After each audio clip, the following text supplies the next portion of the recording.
me turn it over as we shift from this section. I want to turn it over to Dr. Jennifer Bickle, the Chief Wellness Officer at Moffitt Cancer Center, and she will lead our next session.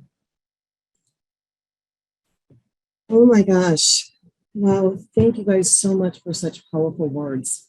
I don't know about the rest of you guys on the call, but right now it's like I just feel like I could spend forever digesting already what I've heard. And I think that we can all agree that it's well-being is it was important before, but it's more important now than ever. And it's also incredibly complex. How do you take, like, all the different points that were brought up are incredibly important. And we're going to have to unite. We're going to have those strong partnerships, and we're going to have to act now. And Dr. Murthy, you said something about that we have to actually deliver, right? We can't just talk about it. We have to actually deliver. And so that's why the planning committee thought it was so important for us to find ways to model how people are trying to actually make that delivery happen, how they're trying to bring well-being into their organizations. So this next session, what we've done is we've spent several hours over a period of several weeks talking to 3 different organizations who are in different parts of their well-being journey. They've had different successes, they've had different barriers, and we're going to hear from them about how they've developed their action plans to actually make change happen. They've also worked hard on unity. As we've heard before, that it's so important that there's so many voices at the table. If there's one person in your organization who owns well-being, you are doing it wrong. We all do. We all have a sphere of influence in this. And so this is about how we can figure this out. We chose these organizations based on the fact that they had passionate leaders in the area of well-being, that they were also willing to show up with a diverse set of teams who were willing to truly engage. And I also have to say that they were people that were willing to be transparent. These are not easy things to talk about. It can be hard to show up authentically in these conversations. These were organizations that represent academic and non-academic centers, and we really tried to look at maybe what were some of the stressors that they had. How were they hit by the COVID surges? We've got Wisconsin, we've got Bronx in New York, we have got Louisiana, who went through several hurricanes on top of all of this. And so we're going to hear a little bit about their journeys, about where they've been, where they are now, and where they would like to go. And as we move on throughout the afternoon, we're going to hear more from national organizations and other individuals about how we can make those plans happen. I would like to first start, with, we've got Frederick and Medical College at Wisconsin. We've got Christina Runge and Jonathan Truitt. If you guys would like to introduce yourselves and just give us a brief overview of what wellness looks like at your institution. You guys were already on your way before COVID began. COVID was a catalyst for you in a lot of ways. So share with us some of what you've done. Wonderful. Thank you so much for the introduction, and we're really excited to participate in this convening. And so we'll start with our journey. It's actually a tale of 2 organizations, if you will, coming together for this and around well-being. And we started our journey in 2015, and we started kind of in separate places, MCW and Frederick at that time. And at that time, the MCW Office of Faculty Affairs convened a well-being task force. And this included adult and pediatric practice leaders, faculty leaders, adult and pediatric physicians, and APPs. And that task force developed well-being resources. And then also we launched the Well-Being Index. We wanted to assess well-being and burnout directly from our providers and staff and residents. And it was also, we chose the Well-Being Index not just for its assessment, but also because it's a portal to national and local well-being resources. And this was highly supported by Dean Kirshner, Dean of the School of Medicine. Well, I'm both Jonathan Truitt. Well, I'm both Frederick Health and MCW. I'm going to represent Frederick Health in this aspect. And back in 2015, Frederick Health was really focused on the staff's engagement, physical wellness, healthy eating. And it really wasn't until then, in 2015, that they started to expand and become more balanced and include physician and APP engagement and looked at the stress and burnout. And initially, as you can expect, the first responses in the surveys was, amazing how that happens. As you can expect, when we started, the EHR was blamed. It was completely, that was the reason for the burnout and the distress.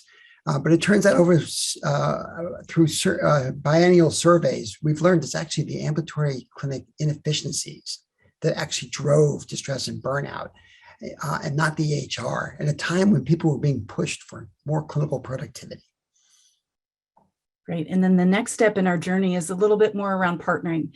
And so in 2017, to address the well-being issues together, we partnered. So MCW, Freighter, and the practice partnered and started listening sessions to enhance the feedback from the engagement surveys that Dr. Truitt just mentioned. So Dr. Truitt, the practice leaders, hospital VPs, service line leaders, and I all went around and met with physicians and APPs from all departments to hear directly the drivers of distress and burnout that they were experiencing so that we can take action on that.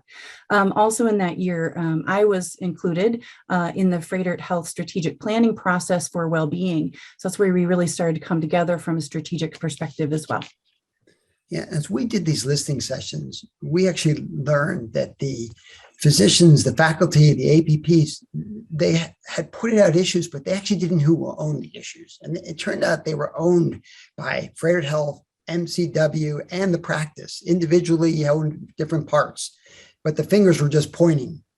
But we learned things that we could fix immediately and things that were long-term. And we leveraged our dyad partnerships in the clinics or in the units throughout. And we also recognized that the autonomy of our dyads was really insufficient. And we really pushed for more autonomy and decision-making at a local level. We also heard the need for a peer support program, and Dr. Pilarski and Klatt led that. That was not just for the physicians, it was for physicians, staff, APPs, GME trainees. And this went way beyond what we had already done in EAP.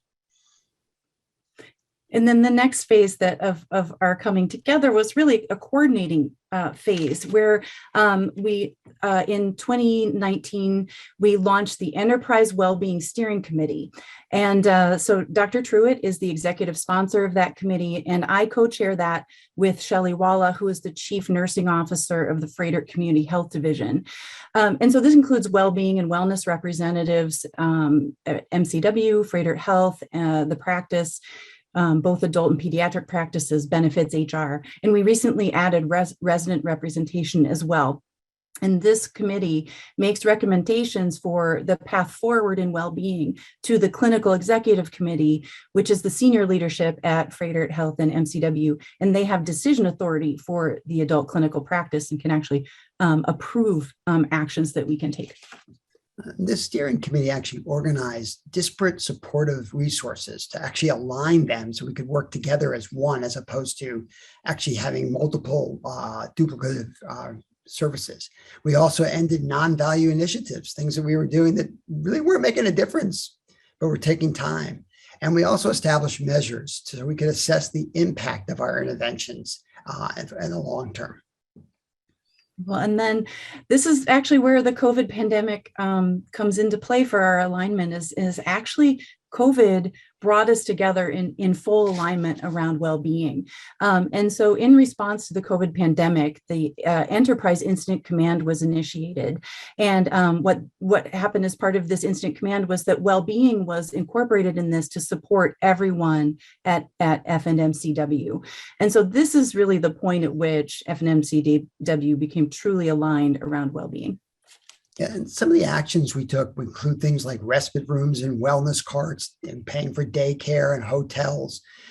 But we also did some things that were probably a little different. We centralized our outreach and administration for testing, for vaccination, and for therapies. And this was both for our employees in both Freighter Health and MCW, but also for our patients. So we took the rocks out of people's backpacks to say, we will make sure that our patients get vaccinated or get therapies. We will pull them in and outreach to them digitally.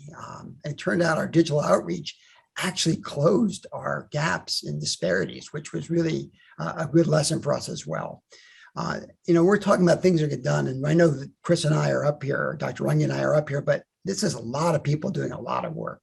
We're just the faces on the screen. So let's be clear, this is a team that really got together and worked hard, and the COVID really pushed us to the next level. Absolutely. And this brings us to the current state. So our last little bit here. So current state, and as Jonathan said, we represent a lot of people, and of course we haven't accomplished it. It's not done. We still have so much work to do. So we've achieved higher synergy across our organizations with well-being initiatives supported by the highest levels of leadership, but we still have some tension around trying to make things the same while at the same time trying to meet individual needs. And so as Jonathan had mentioned, we're still working to increase local autonomy. We also have different communication platforms across our organization. So we're still working to further align communication to everyone about the well-being initiatives and resources for them. And I would say for Frederick Health that they recognize the impact that Frederick Health has on MCW providers and CP providers, and particularly for MCW, the tripartite mission, the impact there. And they've recognized this by creating an academic committee that increased the GME complement by 55, we're already over the cap and still went further, and reduced clinical barriers to clinical research. We also recognize the value that the APPs were bringing to the table, and we actually have an associate CMIO as an APP. And she actually was a finalist for the CMIO job. She was so strong that we had to create an associate CMIO to figure this out. We've also started corporate rounding. And this is interesting. The corporate leaders are rounding on the clinical areas. And so I just rounded several weeks, but the last week, a couple of themes that come up. The nurses were telling me the barcoders aren't working, so they call to get it fixed. And they hear from central corporate resources, do you need that? How important is it? Well, the medications, whatever, you need to be matched up. Well, we'll be there in an hour and a half. That is not a high reliable situation. Or chairs are ripped and the patient got out of the chair for me to show me the ripped chair and how uncomfortable it was. And then I met somebody on supply chain named Reggie. And Reggie worked now for supply chain for 21 years, but before he worked for a supermarket. So he says, I'm not really healthcare. And I listened to his story and he says, I bring the chemotherapy to the day hospital so patients can get treated. And Frederick's been really good about respecting people. And this has really been important. And this is the purpose. In fact, my wife was sick with cancer. I realized the value. If I don't bring it, they don't get it. And I looked at him and said, Reggie, I think you are healthcare. You are essential to our healthcare. And the pride of our group and our people going through this COVID is really coming out. So with that, I think we'll stop. Thank you. Thank you so much. I love the passion and how much you are able and willing to share about your journeys. I would like to take this opportunity. And the other thing that I just want to make sure that everybody knows is that we're going to have more chance to talk with each one of these teams. Right now, we're just doing a quick introduction, but then after that, we're going to have a time to go into more in-depth conversation led by Timothy Begay. And so now I want to introduce from LCMEC in Louisiana, Dr. Jake Kaplan and Hannah Stiller. I will let you guys share your stories. I have to say that I was lucky enough to spend many hours with them talking about this. So I'm excited to hear you. Well, thanks, Jen. We're certainly in a very different place, much earlier in our journey than MCW and Frederick. We are a relatively young system with 6 culturally different hospitals who each have a lot of autonomy. And rather than being a senior leadership directed and system supported approach that is seen with many hospitals, we had to establish credibility really at the ground level and be invited in. The vision of our health system is to create a culture of wellness. And our values are we bring heart and soul to what we do. We give that little something extra. And what we initially for our system, our organizational culture focused that on our community and on our patients. And so we thought the best thing we could do would be to tie into that, to say that we needed to give heart and that little something extra to our staff in order to be able to give that to our patients in our community. And the way we did this was we got invited in when our staff were in severe distress early on in the pandemic. We were a hotspot early on. And after we lost 6 patients in one night in one of our ICUs, I got a call from senior leadership at the hospital and asked to come in and talk with our staff. And then that really spread like wildfire. And with our rounding was a combination of reassurance. We're not going to run out of PPE or negative pressure rooms or ICU beds. It was education. This is the latest of what we know. And it was also giving people permission to feel. And I shared some of my poetry with them. And we reframed their grief in a way that made it positive. That is, it's the depth of your humanity. So we also, as Hannah will talk about in a moment, gave them something. We left them with something, with a little handout. We connected in person. We've now connected in person with over 200 units and service lines over the past year and a half. And our programs really have been developed from there based upon conversations, feedback, and assessment of need during our rounds. The key was first to put together a proposal, and then we did that with support of human resources. So the cost was minimal initially. We could say this is not going to really cost you anything. And then the key really was hiring a program coordinator. And I was lucky enough to hire Hannah Stiller, who's just done an outstanding job. I'll turn it over to her. He's always the sweetest and flatters me fully. But I've also had a wonderful opportunity being able to work with Dr. Kaplan and LCMC Health, both professionally and personally in my life. And once we were truly able to create some well-defined pillars on how we were going to improve our organizational and individual well-being. We published an infographic to very visually say how we were going to do that and what our commitment was. And we said that our pillars are organizational culture, efficient work environment, personal well-being and resilience, and peer support to truly create an opportunity for individuals to feel like the organization and they themselves on an individual were important, and that it requires a bit of a tailored approach. From there, we created a website to have a central reciprocity for individuals to find those resources. They were a bit located in multiple different locations, and we wanted to consolidate and bring that together. We also worked with our EAP to reframe what that resource looks like, from offering it in a time of crisis to really utilizing the full extent of that in order to help our people stay well and amplify the different opportunities within EAP that is available outside of psychological support, while also offering that psychological support to really try to break down that stigma as well. And as Dr. Kaplan mentioned, we did a lot of rounding and presentations and checking in with people in person, particularly in a time where everybody had to gown and protect themselves from their families and their patients, bringing that connection back to what we do in healthcare, which is taking care of people, and saying that we are here to take care of you. And initially our message was hear me, protect me, care for me, prepare me, and it has now ultimately shifted to still care for me and we're here for you, but also here's what we're going to do to help you do your job better, and tell me what you may need to help you do your job better, and how can I maybe help advocate for you on a system level and at a senior leadership level. And here are some different ways that maybe you can help to regain your sense of empowerment and your sense of team, which with many of the factors throughout the pandemic has really been challenging for individuals now. When we do that rounding, we offer our 10 ways to refresh and de-stress, which we partnered with our EAP resources to create. And not only does that give a quick pocket reminder of things that they can do in that immediate need to ground them and give them an opportunity to reduce their stress, it also has our infographic on there reminding them what our commitment is, as well as the link to our webpage to help remind them where they can find resources if they need it. On top of that, we work to conduct some pebble in the shoe, envisioning and appreciative inquiry exercises with them. Just like we talked about previously, what are maybe some of those things that get stuck in your way that impact how well you can do your job throughout the day or throughout your time there. On top of that, we've been able to create a well-being committee for both system and local hospital level. We created role descriptions for our champions and ambassadors at that level. We created a peer ally support program that's a pilot at our children's hospital that we hope to expand to the rest of our system by the end of 2022 to really create that feeling of culture and support amongst our colleagues.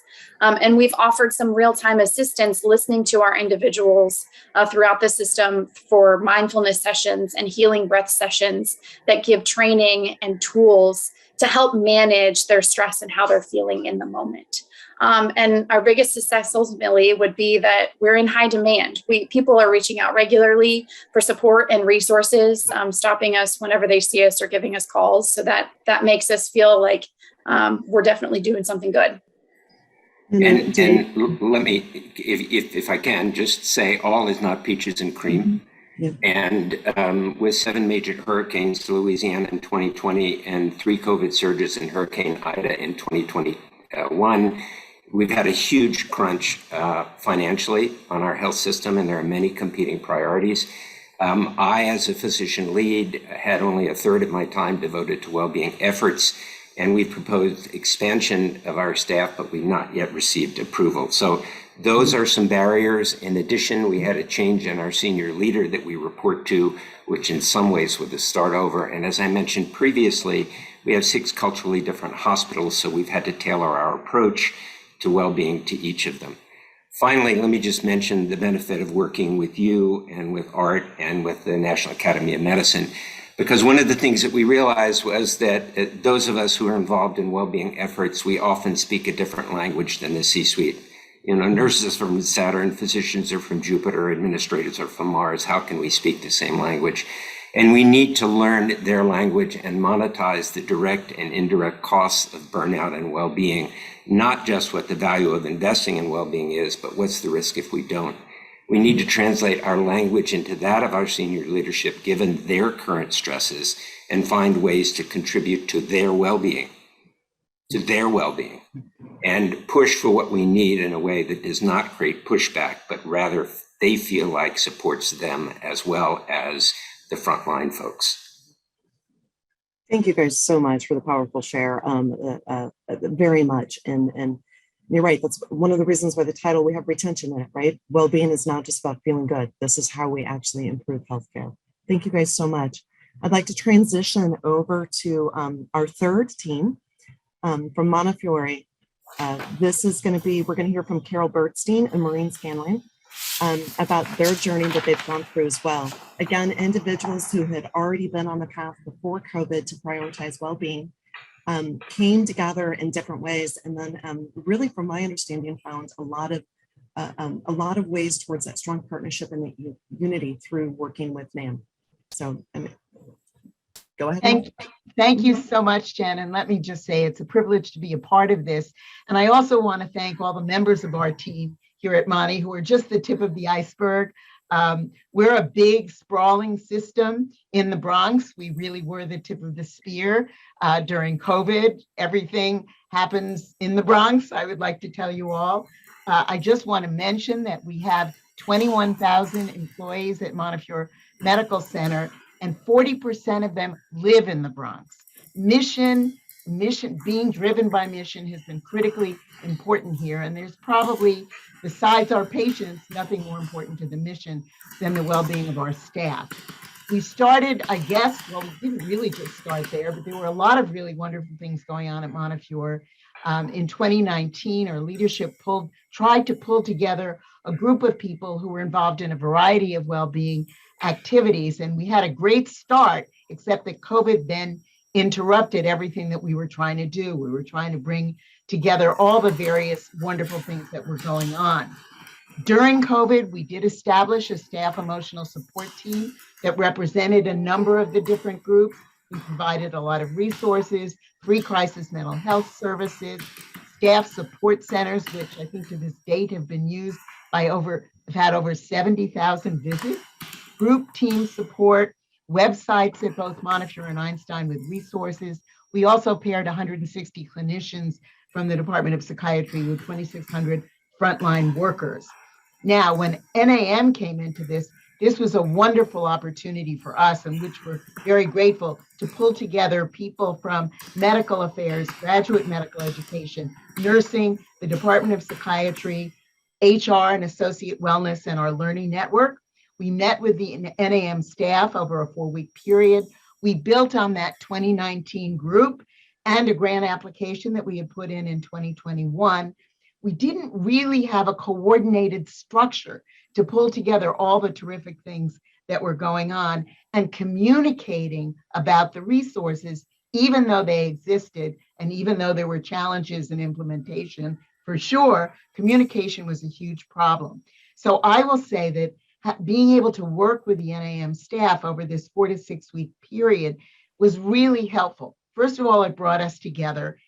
They listened, which helped us listen. I'm just going to say that. And they made sure that everybody participated. And I can't tell you, when you're trying to bring a different group of people together, that's really important. And it also ensured, I'm just going to say, that busy people showed up at the meetings. Now, I'm just going to mention that. Out of this, we developed the concept of a well-being institute. There are 4 pillars to this that we're going to bring forward. I'm going to briefly touch on 2 and then turn to Maureen Scanlon to touch on the other 2. One is a well-being officer program that was piloted in 2021 in 3 departments. Each department identified a well-being officer. They conducted surveys and interviews. Departmental and systemic issues were identified and addressed. And now we want to expand the concept to 31 departments over the next 3 years and include nursing and GME in this development, and also have an additional focus on training for leaders at multiple levels via coaching programs. The second pillar is mental health services that people have alluded to. I know that this was mentioned a lot before with Dr. Murthy. There have been a lot of challenges with that, with a variety of insurances that have been alluded to already. The variability of the insurance packages for staff combined with multiple referral sources creates a huge access issue. And there's often a mismatch between people who need complicated mental health services and people who need stress management and only a few visits. So we hope to develop a strong triage system to get people, using experienced clinicians, to get people to the right place, which is a huge challenge. And we're planning to purchase, we hope, the American Foundation for Suicide Prevention's interactive screening program. I'm now going to turn to my colleague, Maureen Scanlon, who's our Senior VP and Chief Nursing Executive, who's been a wonderful partner on this journey. We're so happy to have her with us. Maureen. Thanks, Carol. It's great to be here this afternoon. Such an important topic. And as Carol said, and all of my colleagues before, this well-being need is a key strategic priority for us. And as Carol said, the last few weeks working with NAM really was a wonderful opportunity. It highlighted for us some of our gaps, and we're happy to share them today. It certainly helps us understand that we need to develop this very comprehensive well-being plan, starting with a vision and ending with some of those key action plans. From a nursing perspective, the reality is there's this really alarming national trends across our profession, ranging from shrinking RN supply, and we've heard some of this already today, an aging workforce, increased turnover, and declining RN engagement. And we're here in New York. Pre-COVID, we weren't really impacted by regional shortages. And now post-COVID, we're very concerned as we're experiencing the impacts to our workforce due to early retirements and the personal and professional stressors, health concerns, just the whole balance of work and life. It's been just magnified by COVID. And certainly within the profession of nursing, there's a term coined the experience complexity gap. It's a just growing gap between nursing experience and increased patient complexity and acuity. So our major focus is to strengthen emotional support strategies, which in turn will help recruitment and retention, and do it for all the reasons that we're here for today. As far as our fourth pillar, just briefly, team support and culture. Again, really looking through the nursing lens, the Magnet journey here at Montefiore has helped us really transform our culture. And there's very specific concepts from the American Nursing Credentialing Center with the Magnet model. And it's engaging the frontline and decision making. We've had a lot of success with our shared governance structures. We appreciate improvements in morale and nurse engagement from a lot of the activities that stemmed from our years on our magnet journey. And as Carol said, we plan on instituting a well-being governing board. We're not there yet. We'll focus on all of the aspects that's been highlighted today, the clinical and physical, psychological, spiritual, moral well-being. I think it's a great opportunity, and we were really pleased to be able to participate today. I do keep the lens of nursing, but it is a true team effort. As I referenced the Future of Nursing report, and it states very eloquently the responsibility for nurse well-being is shared between individual nurses and those who shape the environment in which they practice, and that's all of us. It's a true partnership in this effort. Incredibly well said. Carol, Maureen, thank you guys so much for that. I just want to thank everybody for the time that they put into this, and I'm going to hand it over for a more in-depth discussion with Tommy K. Begay. So are we ready for? Thank you, Jen. Thank you. I'm Tommy Begay. I'm from the University of Arizona in sunny Tucson, and the seasons are beginning to change here as we transition to much warmer weather here in the Southwest. I'm honored and privileged to be part of this meeting and also part of this process. I guess what brings me to this gathering professionally, academically, and to a certain extent personally is my interest in studying the adverse or looking at the impact of adverse childhood stress on adult health, and really sort of looking what usually couples with that process is usually looking at maladaptive familial patterns, or what we gather or what we learn from home. But really sort of what we're talking about is sort of an intergenerational learned process, or in certain places a cultural shift or a cultural change. And much like what we're discussing here, they're very subtle changes. And I think that COVID has really sort of disclosed some major areas as far as health disparities are concerned, but also even within our healthcare system, looking at individuals who have been impacted by burnout or by other. Again, I'm going to have to re-emphasize the cultural changes that have occurred. But I'm your facilitator for this for session one, and I want to just jump into the wellness action plan journeys, and I want to provide a few questions to our panelists or to the members of the represented institutions. And I'm gonna, if you don't mind, I'm gonna ask a question. I would like each organization to answer the question to the best of their ability. And the first question is, what are the barriers that exist between executive leadership and clinical staff at your institution? And how do you break down those barriers to make progress with wellness and improve retention and manage costs? That was a mouthful. And I guess we could start with Frater, the Frater group, and work our way down. Wonderful, thank you. I think for Medical College of Wisconsin, our executive leaders are physicians, actually. So in a lot of ways, and they're practicing still, so they do understand it, they get it, and their colleagues, and how this actually works. So I might actually turn it to Jonathan, because I think what we're talking about here is a little more of the C-suite. People who are more maybe business oriented or otherwise part of healthcare, but not necessarily practicing on the front lines. So Jonathan, what would you? And you're muted. Yeah, got it. I would say that I was trying to unclick it. First of all, I'm the only physician in the C-suite. There are also nurses in the enterprise C-suite. There are nurses in the hospital C-suites and practice C-suites.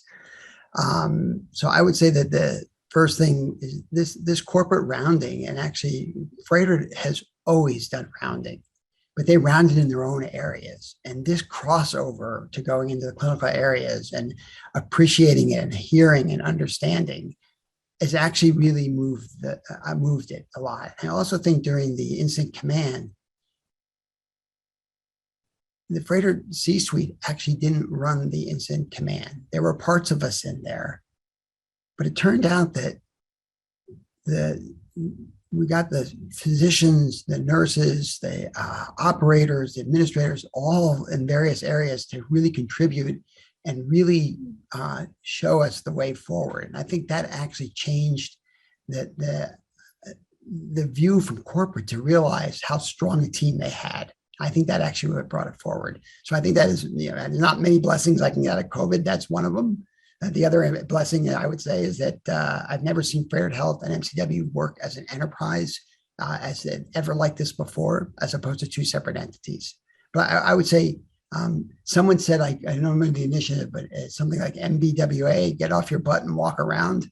That's what we did. We got off our butts. I would use a different term, but we're in public forum.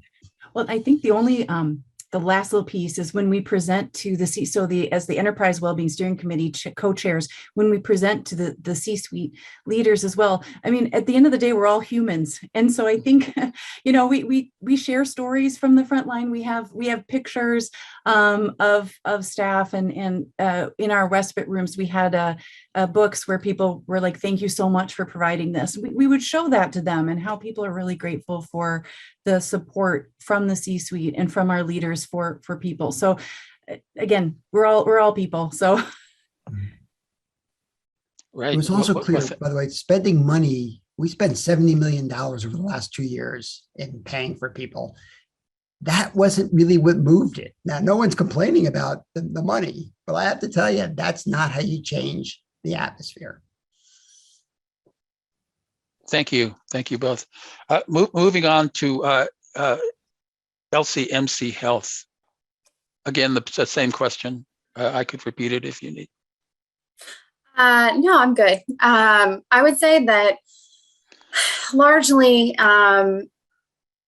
we did the same approach. We got out and we talked to our people. And that's an effective approach to begin with, on top of in a time where people felt so disconnected from their patients, from their teammates, from their leaders, just because of the PPE and the distance that we had to keep.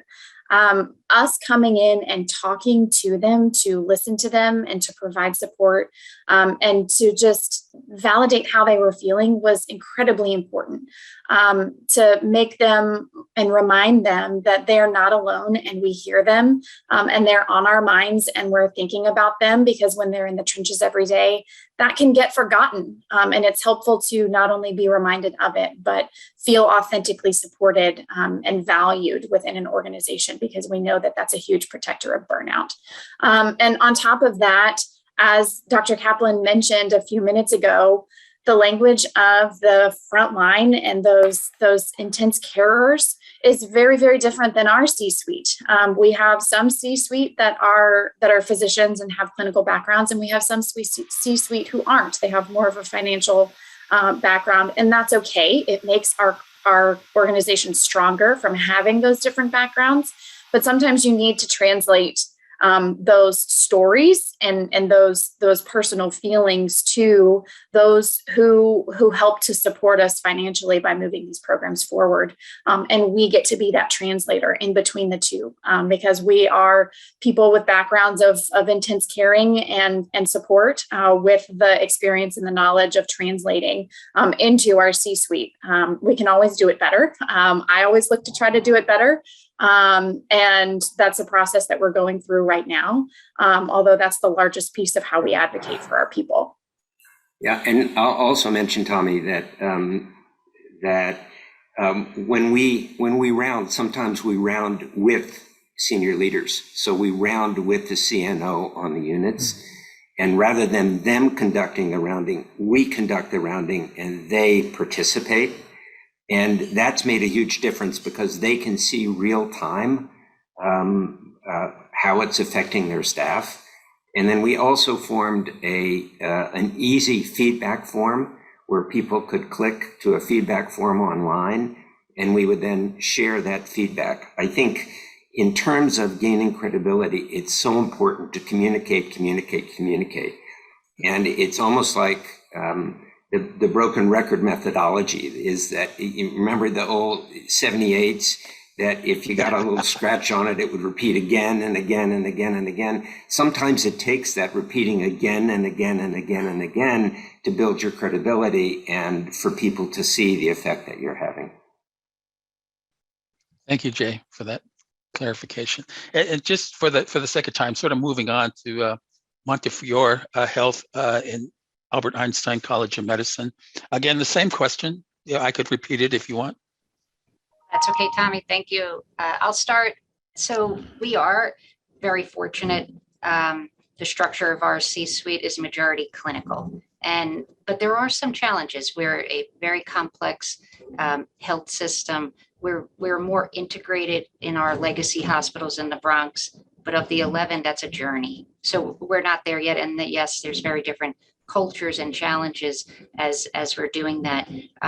But I would agree too, communication equals trust, and that can't be overstated. So insert COVID and all of the stressors, it's just heightened some of the challenges in such a large organization as we're coming around a plan. But we're very confident as we're moving forward with the engagement from the front line, the input. And again, and I reference back that our magnet journey has really highlighted that for us. I don't want to minimize the challenges that are there. It's far from perfect, but we believe we have a good structure in place, presence from the executive leadership, post-COVID, really getting frontline responses and reactions about what worked well, what didn't, and this emotional distress moral that was right at the top of the list.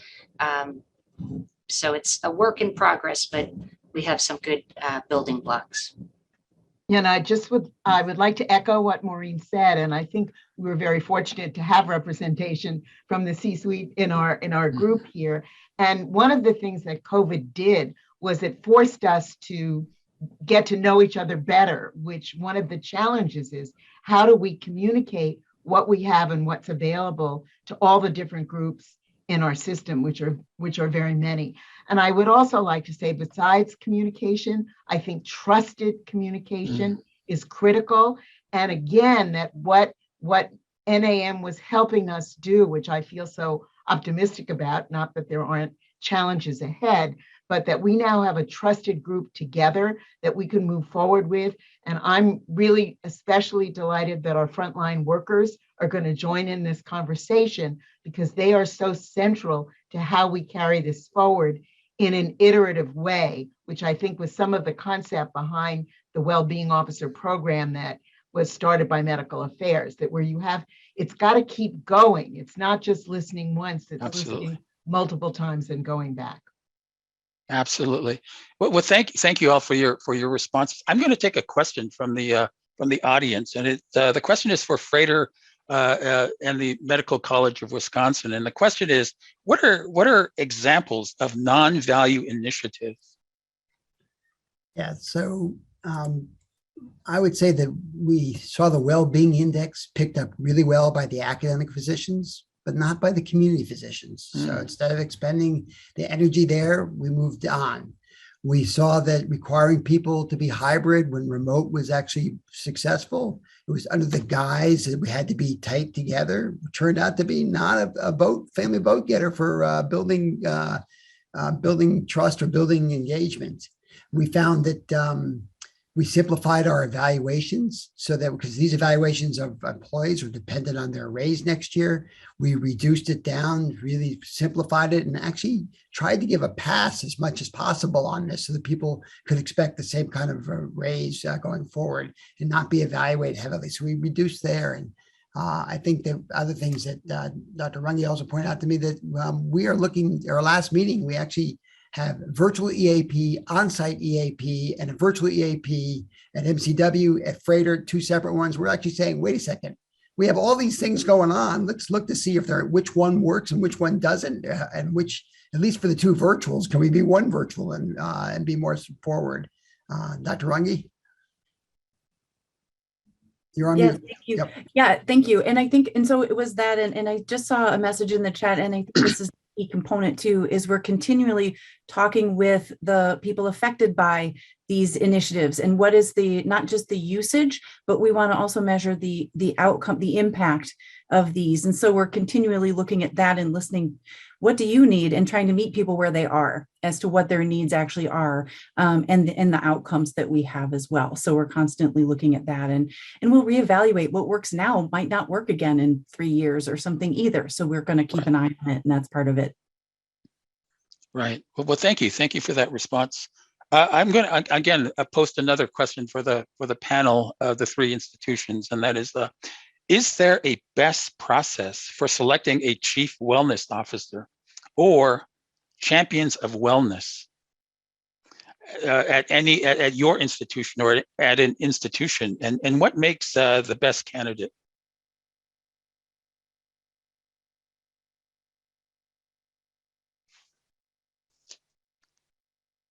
Feel free to jump right in. Chris and I, oh, you go ahead for Chris. I was waiting, and I've been talking a lot. So, so that's a wonderful question. Actually, in our journey, the Enterprise Wellbeing Steering Committee was a little bit in lieu of a chief wellness officer, because we needed all the input from all these different aspects of our organizations, adult practice, pediatric practice, the academics.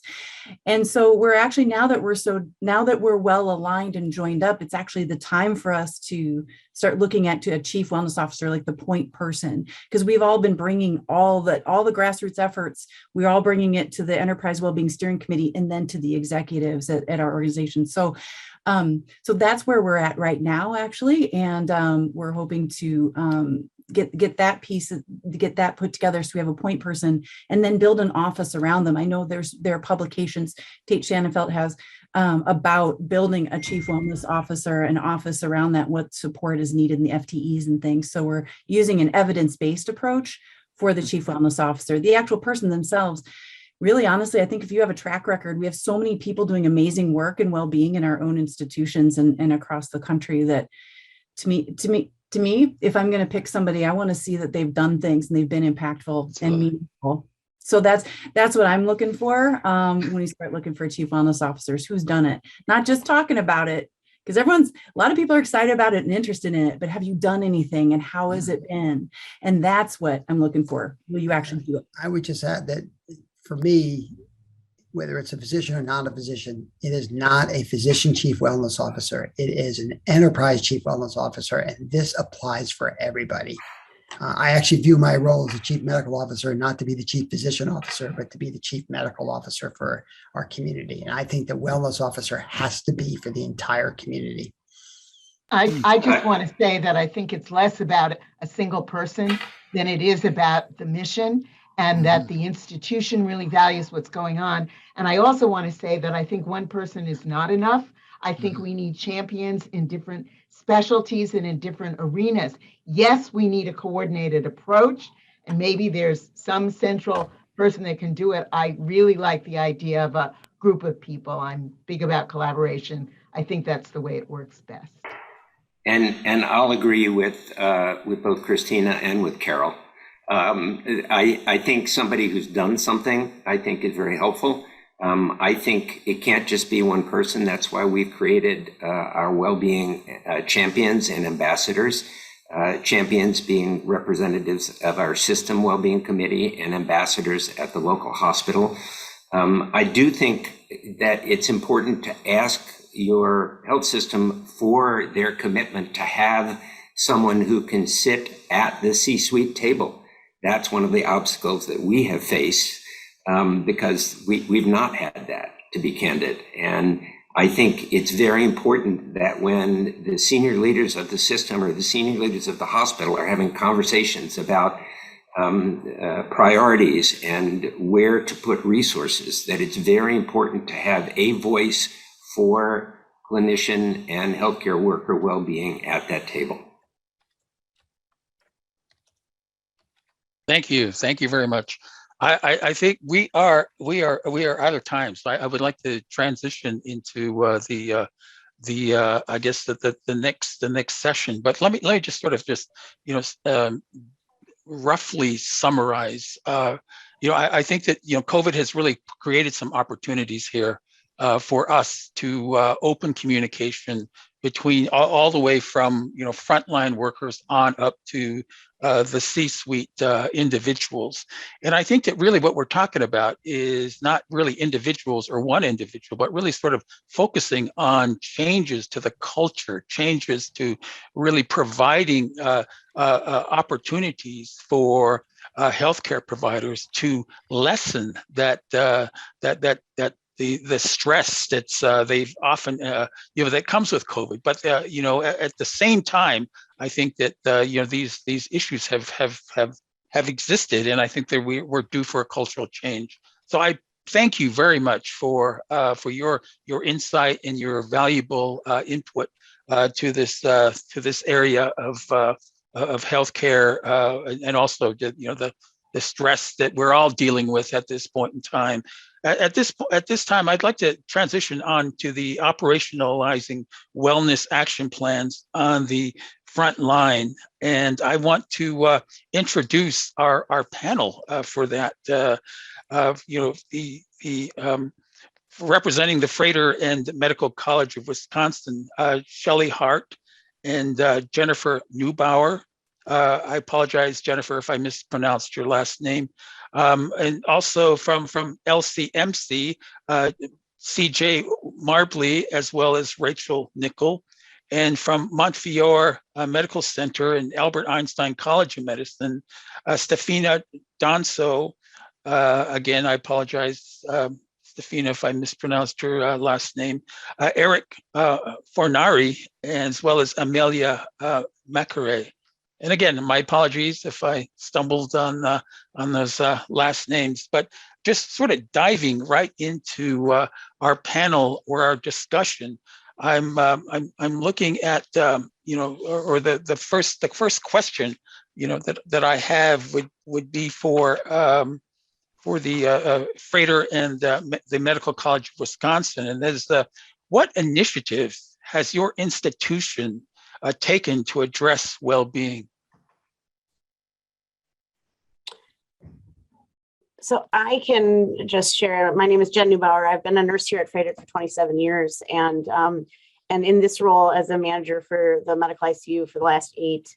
Our institution has really supported autonomy at the front line, really, our ability to continue our shared governance journey and to establish new things, try new things, and really given nurses their voice to and a straight line to our CNO, and who is our advocate, our director in CNO. So to bring issues and concerns and barriers forward. So I think that we've had a lot of time to think about it. We're still working on it, but new ideas have been supported. And we've been really thankful for our partnership with both our providers and our nursing leaders. One thing that did really work with our team over the past couple of years was supported respite time after each of the 2 surges to give our nurses a real sense of, yes, we do care about you and you need to step away. And that was something that was coordinated. So that was probably the most important and impactful intervention that helped with our nursing team. Shelley, you want to add anything? Sure. Hi, this is Shelley Hart in the CNS for the Community Hospital Division of Surge Areas. And I've actually been a nurse for 35 years in the community hospital. And I just know it's been an incredible time over the last couple of years. And we have incredible staff that have worked through a lot of challenges. And I do need to say, being on the front lines, I know the staff really appreciated what I've already heard about leaders being present, leaders being on the unit, leaders rounding with the patients, during all the different times in between surges, and also all of the things that they brought to the unit. Sometimes some of the staff could not leave the unit. We had incredible different times during the last couple of surges about staffing and different things that have happened. And I think people really appreciated leaders and other staff coming to them, providing things to them and listening to their concerns. So it was very much of the programs that have occurred, but actually the staff seeing that that's working and that's happening on the unit. So I hope that kind of puts a little bit of a picture on what occurred on several of the med-surg units. Awesome, thank you. I have a question for CJ and Rachel. What wellness support programs did your institution implement, and how effective was this? And what recommendations do you have for improvement? Thank you, Dr. Begay. This is Rachel. I'm the director of the medical ICU at UMC in New Orleans, and I think it's important to reflect back to where we were and how our wellness journey really began. And during our first surge of COVID in the pandemic and us being a hotspot in New Orleans, it placed a tremendous burden on our healthcare system, where our ICU reached maximum capacity in a week's time. As a clinical leader, some of the biggest challenges that we faced were, how could I support my team, produce effective communication, and also bridge that gap between the frontline staff and our executive leadership team. And so there was a moment and a changing point for me where, there was a day I had to deliver, the news to my staff that we had to pivot and start beginning to reuse our gowns and institute a new process. And before I delivered this, I had to take a pause because there was something that told me this was a turning point. This was a change. And so having face-to-face moments and doing rounding became instrumental, because there were these vulnerable moments, and then a realization that people were scared. They were scared. They weren't going to be able to take care of patients. They were scared for their families. And so this was a trigger. This was a trigger for all of us to really wake up and identify that we needed to provide resources to our staff. And we needed to act quickly. And so what we did were we implemented real-time debriefings and roundings. And with the help of our leadership and Dr. Kaplan, we had these authentic and invaluable conversations that were genuine with our staff, and they really served as an emotional outlet for them, and staged our journey in the beginning of wellness. So I can't emphasize enough real-time rounding, debriefing sessions, and of course our EAP system, which has been very successful.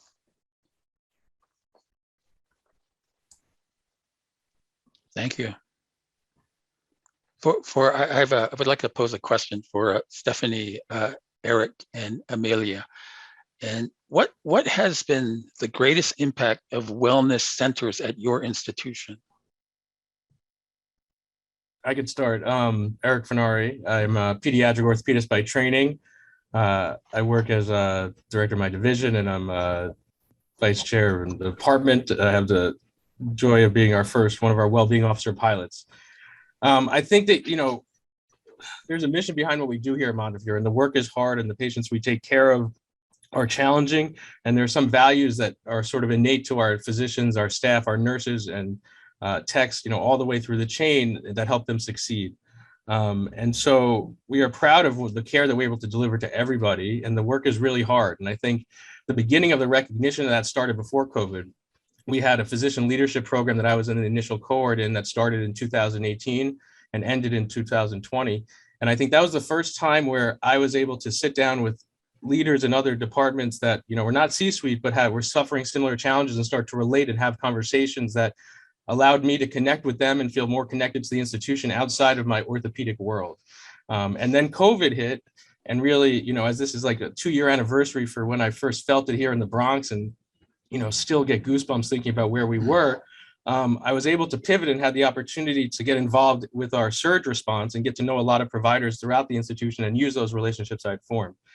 So I would say this physician leadership program that they developed, that's been going on for a few years now, has been huge to help engage physicians with people outside of their normal bubble. As a well-being officer pilot, I was one of the first divisions, and that allowed me to sit down with my staff throughout my department, interview them, do a survey of them, find out what's irking them, from staffing to secretarial support to inefficiencies in the OR, and help us give a picture of what we need to work on. And I think the the power will be in implementing changes and reacting to those responses. Because I think we collect a lot of information, but the power comes when we're able to act on that information. And one of those things I'll just mention is we started this trial for this nuanced dictation, AI dictation software. And we were in a review with the hospital team that's leading it in the pilot. And a few of these doctors, or medical doctors, were sitting there saying that it was life altering for them to have this dictation software in front of them so that they can get their notes done, that they heard things that they didn't hear before.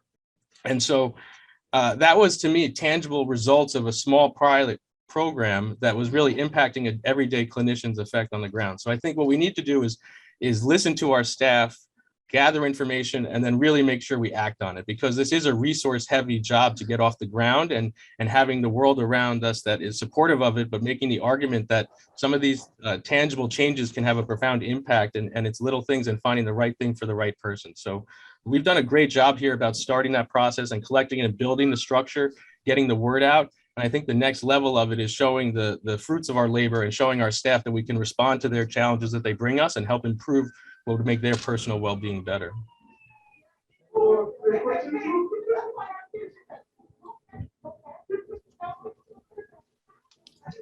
Okay, so I will take this opportunity to speak. The things that I believe we did here at Montefiore that was very helpful was the being able to share the experiences that as frontline workers we were going through. I'm sorry, let me introduce myself. My name is Stephanie Schleifer. I am an ICU staff nurse. When the pandemic started, I was an orthopedic med-surg nurse. And in my experience, I hadn't gone through losing my clients, losing my patients. So in the midst of the pandemic, starting to lose the people that I was caring about, that was traumatizing. And it wasn't the type of trauma I wanted to go home and share with my husband. I didn't want to traumatize him.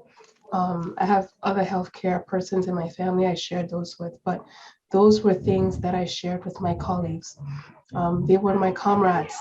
It was COVID-19 created a sense of community and camaraderie.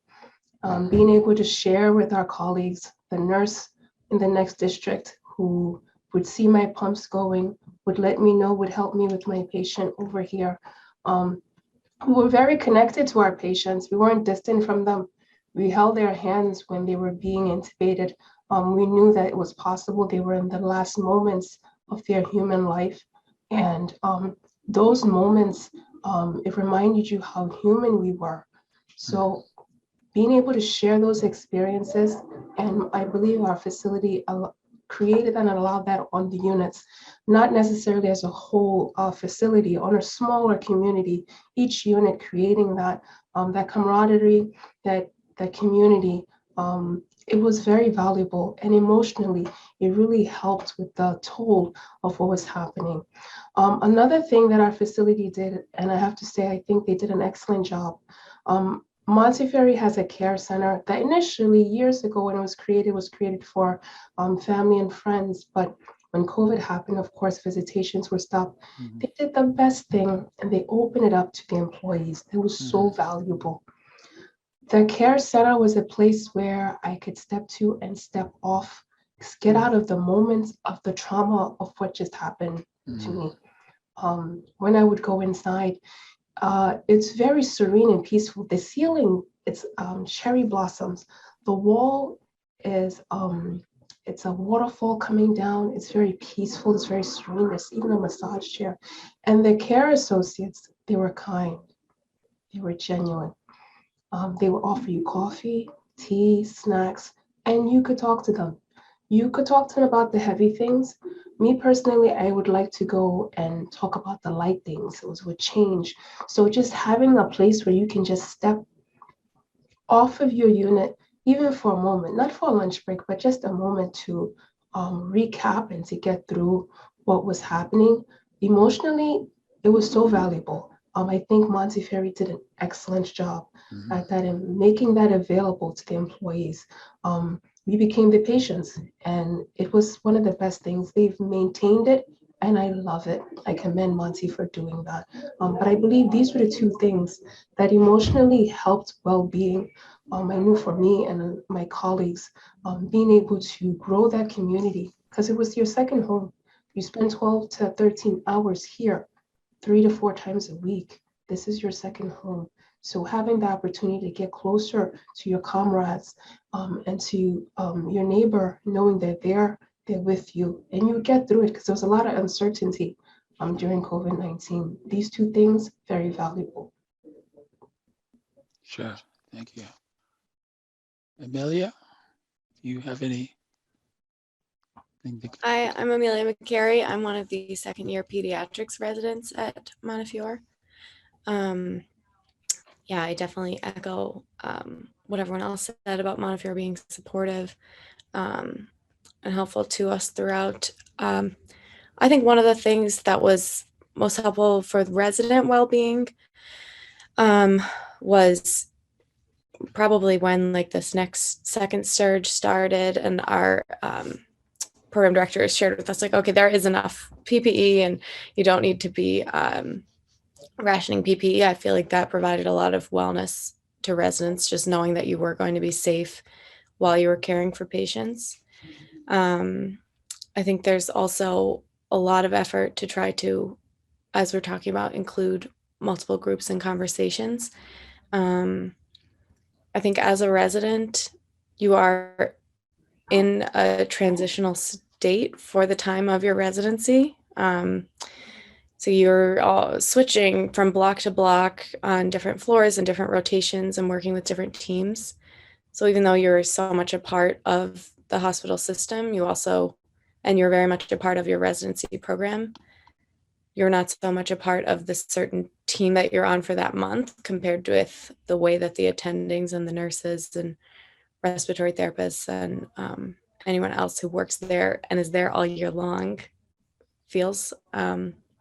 So I think in terms of resident well-being, it is helpful to be invited to discussions and be included in the team as a member of the team, because I think even if I may not personally be with a group all year long, there is another resident who is there. And I do think that we all, like Stefina was referencing camaraderie, we have that with each other as well. And I think it's important to be able to say, yes, I kind of voiced this concern, or I spoke about this or that, and now something will be better for you. Even if it's not necessarily going to be initiated like while I am on the service, maybe for the next person. And I think that Montefiore has done a really good job of trying to include residents in discussions and make sure that all of the wellness opportunities are available to us as well. Thank you very much, panel, for your valuable information, and also thank you very much for the work that you do. You know, it sort of reminds us again of the devastation of COVID, but yet it sort of exposes other issues that are related to a culture that we sort of need to refocus back on our healthcare workers and the machine that sort of looks after the general population. So thank you very much for your input. And at this time, I would like to turn the program over to Julie Sees.